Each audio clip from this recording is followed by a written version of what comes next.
bilang apa? Duduk di sini. Dikasih minum, dikasih makan. Dulu makan 15 kali. Untuk mengikat uang tadi itu. Tapi kalau setiap malam kebiasaan nggak pernah tidur dengan Habib nih. Hampir semua agama yang diakui di negara ini ada di Pekanbaru.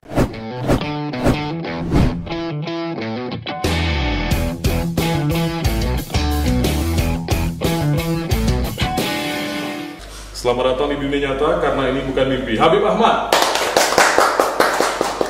Assalamualaikum Habib. Waalaikumsalam warahmatullahi wabarakatuh. Alhamdulillah, terima kasih Habib sudah mau hadir dan berkunjung di program ini.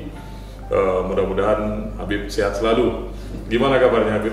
Alhamdulillah sehat walafiat. Gimana Habib kesibukannya sekarang? Sibukan sekarang ini banyak di dakwah. Alhamdulillah sedikit demi sedikit ya dari terang sampai pulau-pulau. Mungkin boleh tahu Beb, ini kan habaib ini, ini kan merupakan silsilah yang memang ada urutan dan zuriat Rasulullah gitu. Nah, belum banyak orang yang belum paham tentang silsilah habaib. Mungkin Habib bisa jelaskan silsilah habaib itu seperti apa sih? Apa sih kategori seorang itu bisa disebut seorang habaib gitu loh? Habaib ini adalah keturunan daripada Nabi Muhammad SAW dan dia mempunyai tetesan darah langsung daripada Nabi Muhammad SAW. Dan ketika dia sudah dilahirkan masih bayi, itu dia sudah disebutkan bahwa dirinya itu adalah Habib. Itu adalah keturunan Nabi Muhammad SAW. Jadi perunutan silsilahnya seperti apa itu? Silsilah nasab keturunan seperti Habib punya orang tua, orang tua Habib ini punya orang tua lagi punya orang tua lagi sampai ke Nabi Muhammad SAW. Kenapa? Karena nasab itu diaturnya daripada ayah, yang mana dikatakan daripada Sayyidina Muhammad, yaitu dikatakan nasab. Semua nasab itu sampai kiamat nasabnya Rasulullah tidak akan terputus. Kenapa? Karena nasab Rasulullah SAW ini adalah nasab daripada Siti Fatimah. Semua nasab itu akan putus pada akhir kiamat kecuali nasabnya Fatimah, kata Rasulullah SAW. Anak abi dan aku ayah daripada mereka. Nah, kemudian ada nggak lembaga resmi di Indonesia yang mengurusi soal nasab habaib ini? Ada Jakarta, Rubiatul Adawiyah sampai ke daerah-daerah seperti di Palembang, seperti di Jawa Barat, semua ada. Itu namanya Robito ya? Robito Alawi. Ada juga tuh beberapa orang yang mengaku habaib gitu. Sementara nasabnya tidak jelas. Nah, ini bagaimana sebenarnya kalau untuk yang mengaku-ngaku demikian itu? Iya, kalau dia mengaku-ngakunya bukan orang tuanya, itu sama saja dia telah memesan tiket. Itu tiket itu untuk duduk di dalam memesan tiket kursi untuk duduk di dalam Jadi kalau dia bukan habaib ataupun dia bukan keturunan Rasul, lalu dia mengaku bahwa dirinya ada keturunan Rasul, itu adalah siksaan untuknya. Nah, Habib sendiri kalau boleh tahu ini Habib lahir di mana dan sebelum hijrah ke Pekanbaru ini Habib di mana? Oh ya, Habib lahir di kota Palembang. Karena masih kecil, Palembang, sekolah di Palembang, SD ya. SD di Palembang tuh ketika sudah selesai SD. Habib masuk ke Jawa. Di Jawa Habib banyak berguru sama para habaib. Di Jawa Barat, Jawa Tengah, Jawa Timur semua. Dan para kiai juga sampai di atas gunung, sampai belajar ilmu daripada ilmu sufi, katakan ilmu tasawuf. Bahkan Habib pernah belajar sama orang di atas gunung itu. Dulu kalau makan ini nggak pakai piring, pakai daun kesufiannya. Itu ilmu kesufian ya? Kesufian, belajar di ilmu daripada ilmu kesufian banyak, dari ilmu daripada bermacam-macam, ilmu fikih, ilmu tasawuf, semua ilmu falak, semua dipelajari semua. Alhamdulillah ya, sampailah akhirnya ke beberapa tahun kemudian baru sampai di kota Pekanbaru. Pekanbaru ini ya kurang lebih ya sekitar 15 tahun. 15 tahun ya. Artinya sebagian besar Habib ini banyak habis waktu di pondok pesantren gitu. Iya, dari kecil udah biasa di pondok pesantren, bergaul sama para kiai, para habaib, bergaul begitu aja, kehidupan begitu aja. Dan tiba-tiba hijrah. Dari mana hijrah? Dari kota Jawa, dari Jawa ke Sumatera. Nah, kenapa memilih Sumatera, Habib? Itu mungkin suatu petunjuk dari Allah Subhanahu wa taala. Itu Sumatera ini adalah Riau inilah tempat Habib bernulis ini ya sampai sekarang. Alhamdulillah Habib merasa nyaman di kota Pekanbaru ini, di kota Riau. Alhamdulillah di Riau ini merasa enak. Kami dapat kabar juga bahwasanya Habib itu dari kecil sudah ditinggal orang tua ya Bib? Iya. Ditinggal ayah. Iya. Nah itu bagaimana Bib pengalaman Habib sebagai yatim dari kecil itu? Ketika Habib usia 2 tahun, orang tua Habib meninggal, yaitu ayah. Lalu diasuh oleh ibu. Ibulah yang mengasuh dari kecil. Bahkan Habib tidak mengenal seorang ayah, figur seorang ayah itu, tapi Habib tidak berarti. Kita melihat daripada figur daripada Rasulullah itu kan tidak mempunyai ayah. Ketika dalam kandungan ibunya, bahkan Rasulullah tidak pernah merasakan kasih sayang, ya merasakan kasih sayang pada ayahnya sendiri gitu ya. Habib informasinya sangat dekat juga sama nenek ya. Iya. Nah sosok nenek Habib itu seperti apa Habib? Kalau bisa kita ambil pelajaran dari beliau.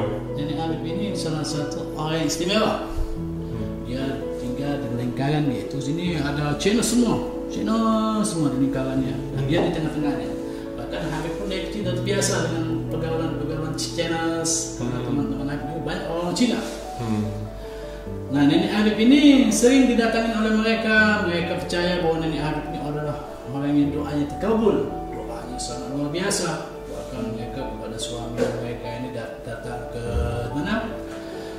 Suami mereka ke Jakarta, lalu mereka menanyakan bagaimana kabar suaminya. Ya, dia melihatkan suatu air itu dengan air tersebut ada di mana suaminya di sini. Jadi bahkan dengan golongan Cina sini banyak yang masuk Islam. Bahkan ketika dia meninggal pun banyak Cina-Cina yang masuk dalam kuburan.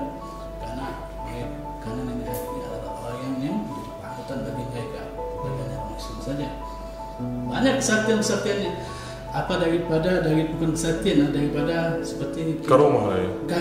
Kalau perempuan itu namanya waliyah. Waliyah itu ada dimiliki dulu seorang waliullah, perempuan yang bernama Rabi'atul Adawi. Rabi'atul Adawi itu sangat luar biasa. Dan itu dimiliki oleh nenek Habib.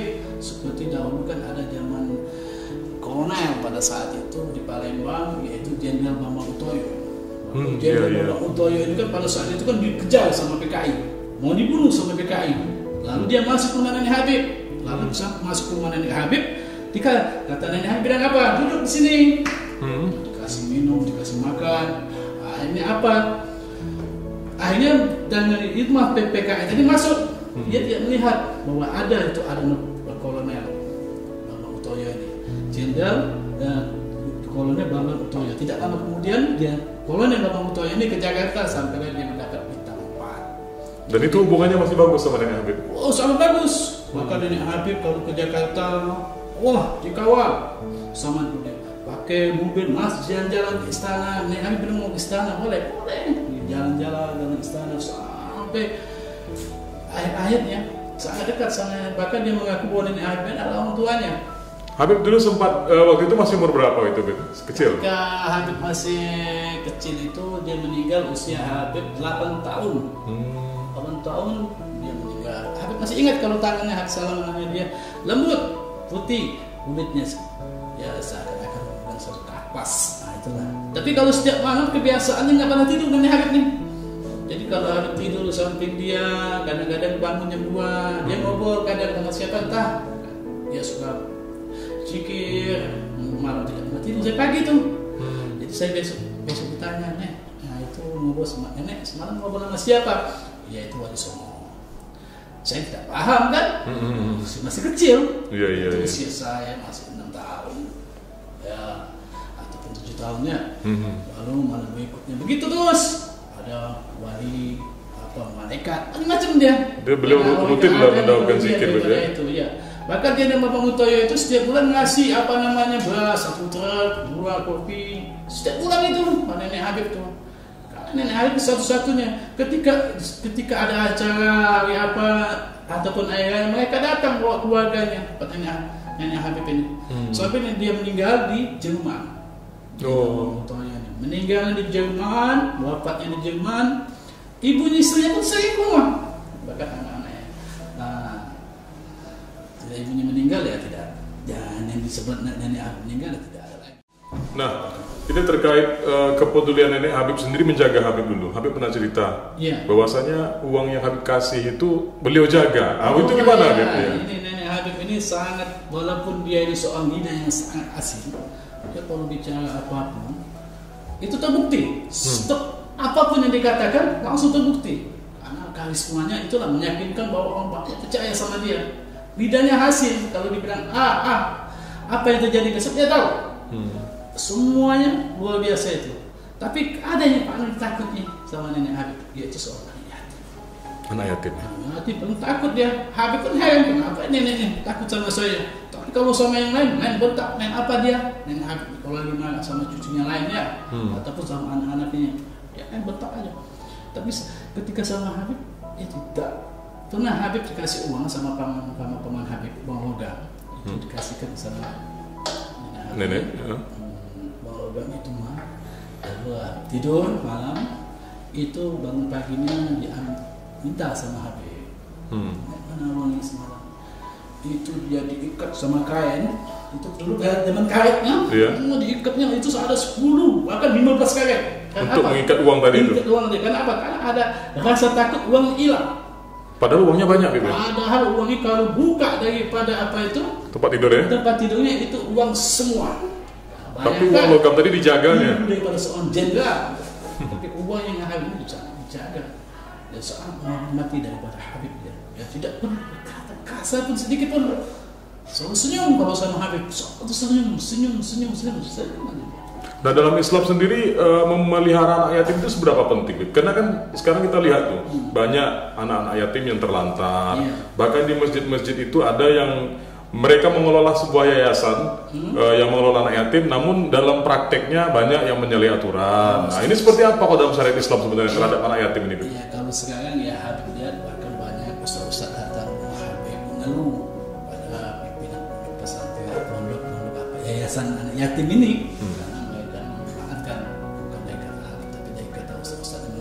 Bahkan gaji-gaji dia pun ditunda. Jadi bagaimana yang keluar, bagaimana Habib Habib mencarikan pondok-pondok pesantren untuk dia, karena dia tidak merasa janggal dalam itu. Ya ustaz-ustaz yang janggal, karena ini pimpinan itu untuk memperkaya diri. Nanti dapat uang sumbangan dari pejabat dari apa, nanti dilemparkan di kampung dia bikin mewah. Yatim pun di situ bukan anak yatim yang asli. Nanti anak yatimnya ada apa masuk penjara, di situ ditampungi banyak. Itu berbahaya Bib ya kalau bermain-main soal itu Bib ya. Wah itu nanti siksaannya sangat luar biasa. Itu nanti besar makanya kita hak anak dari anak yatim tersebut. Oke, Bib sambil santai itu ada kopi, kita minum dulu. Kita santai minum kopi Bib. Nah, tadi Habib cerita, dulu waktu kecil Habib tinggal di lingkungan yang mayoritas non-muslim katanya. Iya. Nah, kita tahu Pekanbaru ini miniatur Indonesia, Habib. Semua etnis, semua suku, dan bahkan hampir semua agama yang diakui di negara ini ada di Pekanbaru. Iya. Nah, sebagai salah satu tokoh agama di Pekanbaru dan Riau sendiri, mungkin bagaimana sikap dan keteladanan yang harus kita ambil dalam menyikapi keragaman ini? Apa tuntunan Rasulullah yang beliau ajarkan untuk kita terhadap keragaman ini? Kita ini Indonesia ini adalah negara kesatuan yang sangat luar biasa. Negara ini harus menjadi contoh buat negara-negara di luar sana. Indonesia ini persatuannya antara agama-agama yang lain, umat-umat agama yang mereka bersatu. Seperti Habib aja, kadang-kadang kita ada paduannya dari agama-agama seperti Islam, Buddha, Hindu, itu mereka yang bergabung sama Habib, bahkan mereka ingin sekali kalau Habib ini membuat suatu komunitas yang mana komunitas lintas agama dan diketuai oleh Habib. Habib ini dari kecil tuh banyak bergaul sama orang Kristen, sama orang ini, apa Cina, apa agama-agama Buddha, Hindu banyak. Dari kecil udah terbiasa. Jadi ketika besar pun Habib udah terbiasa dengan hal seperti ini. Bergaul dengan mereka ini adalah indah, ya, suatu keindahan yang sangat luar biasa. Kalau Rasulullah seperti apa ajaran beliau? Rasulullah ini dengan akhlak karimah. Rasulullah tidak memandang apapun. Ada nggak riwayat yang bisa menggambarkan kepribadian Rasulullah ini terhadap orang-orang yang di luar agama Islam ini sendiri? Bahkan ketika Rasulullah ini banyak sekali ya ketika Rasulullah SAW ini ya berdakwah, Rasulullah mengatakan aku ingin kembali yakin kan, semua tidak bisa percayaan karena Rasulullah akan dilempar berdakwah Rasulullah sama ini pada saat itu kan ya, di Taif ya, iya di Taif itu bagaimana Rasulullah ya siapa tahu anak mereka cucu mereka masuk Islam ya. Dan terbukti hanya berdoa aja Rasulullah itu. Ya Rasulullah tidak memaksa untuk mengajak mereka untuk masuk Islam. Dakwah daripada Rasulullah SAW. Itulah kita mendoakan mereka itu mendapatkan hidayah intinya, bukan memerangi atau musuh mereka. Bib, kita tahu bahwasanya di zaman-zaman kita kan udah hampir 2 tahun di pandemi ini, Bib. Iya. Pandemi melanda. Nah, sebagai seorang Muslim nih, Bib. Yeah. Apa yang harus kita lakukan dalam menghadapi situasi pandemi seperti ini, Bib? Kalau dalam pandangan agama Islam, Bib, ajaran Nabi Muhammad itu seperti apa nih, Bib? Kalau ketika menghadapi musibah seperti wabah ini, Bib? Wabah ini adalah suatu peringatan daripada Allah Subhanahu wa Ta'ala. Jadi kita harus banyak untuk refleksi lagi ya. Manusia ini untuk mendekatkan diri kepada Allah Subhanahu wa Ta'ala ya. Agar apa kita untuk mengenal lebih dekat kepada Allah Subhanahu wa Ta'ala, untuk mendekatkan diri kepada Allah Subhanahu wa Ta'ala. Kita selalu berdoa dan yakin bahwa wabah penyakit itu ada. Karena apa Allah Subhanahu wa Ta'ala ini ya dafi'il wabah, bahwa dia adalah suatu gudang, itu gudang penyakit. Maka kalau penyakit itu dikeluarkan dari gudang, maka semua manusia pun kena dari penyakit itu. Kita berdoa saja, asalnya penyakit itu datang dari Allah, ya kembali lagi kepada Allah Subhanahu wa Ta'ala. Konsep toharoh dalam Islam itu sendiri sudah pas nggak, Bib, jika diterapkan dalam kondisi pandemi seperti saat ini, Bib? Toharohnya mana? Wudhu misalnya, atau menjaga kebersihan, bagaimana? Pas, iya, pas ya kita lihat ya bagus semua. Yang penting kan mereka kan seperti non Muslim juga kan, mereka kan tidak wudhu kan? Iya. Tapi mereka kan sehat-sehat saja kan? Nah, itu, jadi dalam apapun yang penting ada keyakinan di hati kita ini, kita selalu berdoa, yakin kepada Allah Subhanahu wa Ta'ala penyakit itu tidak akan sampai ke diri kita. Kita selalu berdoa jauhkan daripada wabah, daripada penyakit corona ini contohnya itu ya, jauhkan, dihilangkan dari Indonesia. Apa kalau Habib datang ke masyarakat, apa yang Habib ajak nih misalnya? Habib turun-turun nih, ada yang mengeluh, Bib, ini pandemi, Bib, ini gimana, Bib? Apa yang Habib selalu pesankan sama mereka kalau ada masyarakat datang? Suatu Allah SWT menunjukkan kesabaran pada kita. Sabar, kita harus tawakal, sabar, sinilah kita untuk menguji keimanan seseorang dari Allah, menguji keimanan daripada hambanya ya. Bib, kalau untuk kiprah Habib di jalur dakwah ini kan sudah cukup besar, Bib. Yeah. Habib sering diundang juga keluar daerah dan bahkan sampai ke Jawa sana. Tetapi kenapa Habib memilih jalur dakwah ke wilayah-wilayah pedesaan, ke wilayah-wilayah kecil gitu? Ini kan unik nih. Kenapa nggak di kota-kota besar aja atau undangan-undangan pejabat? Kenapa Habib mainnya ke kawasan-kawasan transmigrasi, ke kampung-kampung yang ke pulau-pulau kecil itu? Kenapa Habib pilih jalur dakwah ke sana, Habib? Ya karena semuanya itu kan udah mereka kan membutuhkan seorang figur, sosok habaib kan. Kalau di kota ini kan mungkin sering lihat habaib, kalau di sana kan jarang. Kemana aja Habib biasa Habib datang, Habib? Kalau ke kawasan di Riau ini mana aja? Semua kabupaten. Sampai ke mana-mana aja, sampai ke pulau-pulau semua. Ke wilayah Kuansing, kemana lagi, Bib? Selain itu, Bib? Sampai ke pedalaman-pedalaman juga masuk? Masuk pedalaman semua. Itu mereka yang undang atau Habib yang inisiatif ke sana? Lewatin perahunya 3 jam. Apa namanya? Speedboat. Speedboat. Iya. Terus sampai ujungnya Riau pun saya diundang sampai ke Pulau sana. Luar biasa. Itu Habib kalau diundang ke tempat-tempat yang pedesaan begitu, Habib merasa nyaman. Oh nyaman, bukannya terganggu, Beb. Ini kan nggak ada tempat yang fasilitasnya begini gitu. Itu luar biasa, nyaman, tenang, semua. Ya kita sambil bisa bertabakur dengan ciptaan-ciptaan Allah SWT. Ya salah satu untuk beberapa Bib, di saat-saat seperti sekarang ini, Bib, Rasulullah kan sudah memberikan gambaran bahwasanya di akhir-akhir zaman ini banyak sekali jalur-jalur jalur-jalur kehidupan itu yang bisa menimbulkan maksiat-maksiat. Yeah. Nah, mungkin apa yang harus kita lakukan sebagai benteng kita dalam menghadapi kondisi yang seperti saat ini supaya kita tetap pada jalur yang betul itu dalam pandangan syariat Islam itu? Ya, kita harus mempunyai guru yang betul-betul. Kita harus belajar. Kata Nabi kan, dalam bayangnya kalau kita anak muslim, wajibkan kita ini untuk belajar. Itulah guna daripada belajar. Belajar yang cari yang betul-betul dulu kita. Ya, yang selalu, apalagi banyak doktrin-doktrin yang sangat menyesatkan. Iya, benar. Sampai menyebabkan suatu radikal ataupun terus teroris ya. Iya, Nah, iya. itu carilah guru itu yang betul-betul. Masya Allah.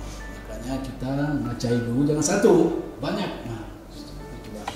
Insya Allah kita akan bisa mana yang tahu, mana yang jelek kita akan tahu itu dengan hal tersebut. Ya kita banyak menggunakan dengan apalagi dengan habaib. Belajarlah guru dengan habaib karena habaib ini adalah kapal Nabi Nuh. Kalau di zaman dahulu, di zaman Nabi Nuh, kalau ingin selamat, naik kapal Nabi Nuh. Betul. Selamat. Di zaman sekarang ini ya, ikutilah tawek-tawek para habaib. Habaib ini mempunyai tawek daripada datuk-datuknya kakek-kakeknya.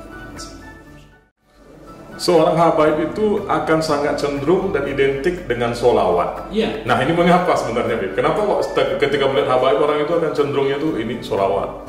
Sebenarnya pentingnya sholawat itu menurut Habib itu seperti apa sih, Bib? Sholawat ini sangat penting dalam kehidupan kita. Untuk mendapatkan syafaat daripada Nabi Muhammad SAW, kita harus memperbanyak daripada sholawat. Kunci surga itu adanya daripada Nabi Muhammad SAW. Kunci surga itu yaitu dengan syafaat. Orang ini masuk surga itu bukan dengan lalu Allah menunjuk dia masuk surga, masuk tidak dengan syafaat Nabi Muhammad SAW. Kecuali dengan para wali.